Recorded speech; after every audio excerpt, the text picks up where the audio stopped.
சமீபத்துல உள்துறை அமைச்சரான திரு அமித்ஷாவை அதிமுகவுடைய பொதுச் செயலாளர் திரு எடப்பாடி சந்திச்சார் இல்லையா? மார்ச் 25ஆம் தேதி.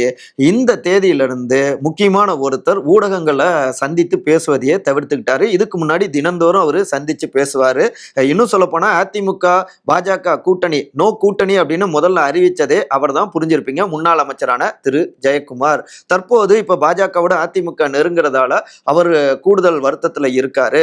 மிக முக்கியமாக தினந்தோறும் என்ன பேசணும் அப்படின்னு எடப்பாடி இவர்கிட்ட ஆலோசனை செய்வாரு.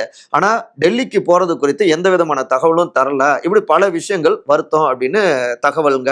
இதை புரிஞ்சுக்கிட்டு தான் திமுக தரப்புல குறிப்பாக முதலமைச்சர் திரு மு.க.ஸ்டாலின் அவங்களுடைய டீம் கொள்கை ரீதியாக அவரு மாறுபட்ட கருத்துல இருக்காரு. சோ அவரை இந்த பக்கம் கொண்டு வாங்க, மீனவ சமூகத்தினருக்கும் முக்கியத்துவம் கொடுத்தது போல இருக்கும், நம்மளும் வலு பெறலாம் அப்படின்னு அசைன்மெண்ட் கொடுத்திருக்கிறதாக கூடுதல் தகவல். ஆனா என்றைக்கும் அதிமுக ரத்தம் தான் ஓடுகிறது அப்படின்னு ஜெயக்குமாருடைய தரப்பு தெரிவிச்சிருக்காங்க என்று ஆதரவாளர்கள் தெரிவிக்கிறாங்க.